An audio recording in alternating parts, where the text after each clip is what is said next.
कभी सोचा है कि अगर हमें एक ग्रह बनाना हो, मतलब बिल्कुल शुरुआत से, तो उसकी रेसिपी क्या होगी? आज हम ठीक यही करने वाले हैं। हम पृथ्वी की 4.6 अरब साल पुरानी जबरदस्त कहानी को कुछ आसान से स्टेप्स में समझेंगे। तो शुरू करें। लेकिन एक मिनट, 4.5 अरब साल, ये नंबर इतना ज्यादा बड़ा है कि हमारा दिमाग इसे ठीक से समझ ही नहीं पाता। तो फिर इतने लंबे समय की कहानी को आखिर समझने शुरू कहां से किया जाए? और इसका जवाब आपको हैरान कर देगा। हम शुरुआत करेंगे एक टॉयलेट पेपर के रोल से। नहीं नहीं, ये कोई मजाक नहीं है। तो चलिए कल्पना करते हैं। मान लीजिए कि ये जो 200 शीट वाला टॉयलेट पेपर रोल है, ये सिर्फ एक रोल नहीं बल्कि एक टाइम मशीन है। इसकी सबसे पहली शीट है पृथ्वी का जन्म, और इसकी आखिरी शीट का जो बिल्कुल बिल्कुल आखिरी सिरा है वो है आज का दिन। बस यही है हमारी टाइमलाइन। ठीक है, तो रेसिपी तैयार है। पहला स्टेप, एक उबलता हुआ पिघला हुआ ग्रह बनाना। तो देखिए, सब कुछ एक्रीशन नाम की एक प्रक्रिया से शुरू हुआ।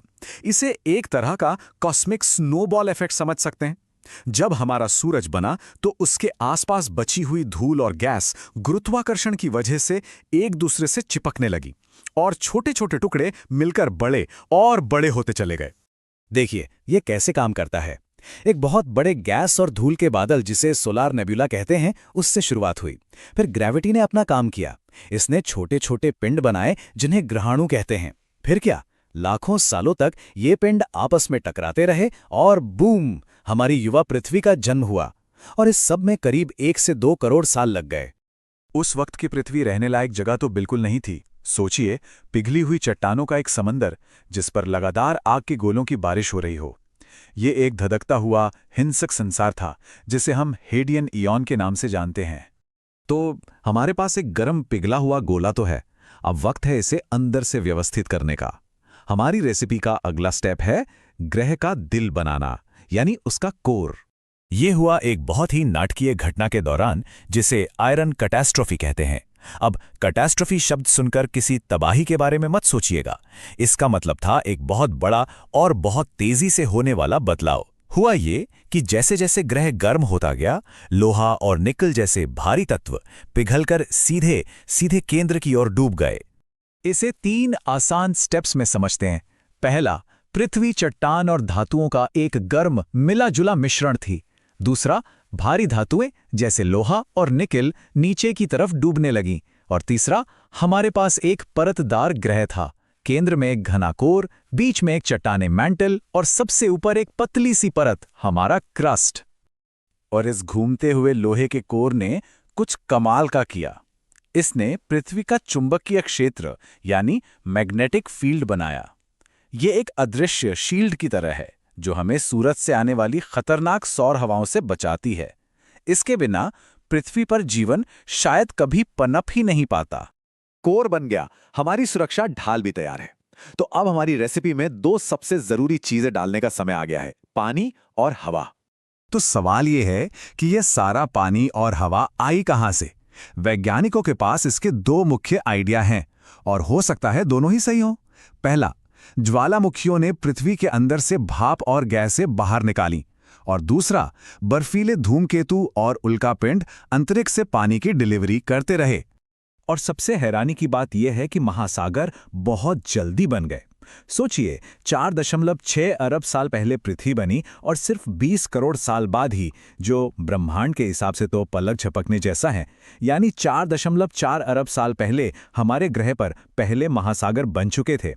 और अब आता है कहानी में सबसे बड़ा ट्विस्ट। एक ऐसा स्टेप जहां जीवन ने खुद पूरे ग्रह को बदलना शुरू कर दिया। ये जानना बड़ा दिलचस्प है कि पृथ्वी के पास एक नहीं बल्कि 3 वायुमंडल रहे हैं। पहला वाला बहुत हल्का था जो अंतरिक्ष में खो गया। दूसरा ज्वालामुखियों से बना था जो कार्बन डाइऑक्साइड से भरा था। और तीसरा, वो है हमारा आज का ऑक्सीजन से भरा वायुमंडल, जिसे किसी और ने नहीं बल्कि जीवन ने खुद बनाया। और इस अविश्वसनीय बदलाव के हीरो थे ये नन्हे नन्हे जीव, साइनोबैक्टीरिया। अरबों साल पहले इन छोटे छोटे जीवों ने एक राज्य क्रांतिकारी तरीका सीखा, सूरज की रोशनी से खाना बनाना। और उनके इस काम का एक साइड इफेक्ट था, ऑक्सीजन। जरा इस बात को समझिए, हमारे वायुमंडल में ऑक्सीजन का होना ही जीवन का सबसे बड़ा सबूत है। अगर जीवन ना होता तो हमारी दुनिया आज शायद शुक्र ग्रह की तरह एक गर्म जहरीला जहन्नुम होती जो कार्बन डाइऑक्साइड में डूबी रहती। तो 4.5 अरब सालों की इस लंबी कहानी के बाद हम इंसान इस पूरी पिक्चर में कहाँ फिट बैठते हैं? चलिए वापस अपने टॉयलेट पेपर टाइमलाइन पर चलते हैं और देखते हैं। हमारा 200 शीट का रोल याद है? शीट 1 पृथ्वी का जन्म, फिर शीट 33 पर जाकर जीवन की पहली चिंगारी दिखी और वायुमंडल में ऑक्सीजन जमा होने में 135 शीट लग गईं।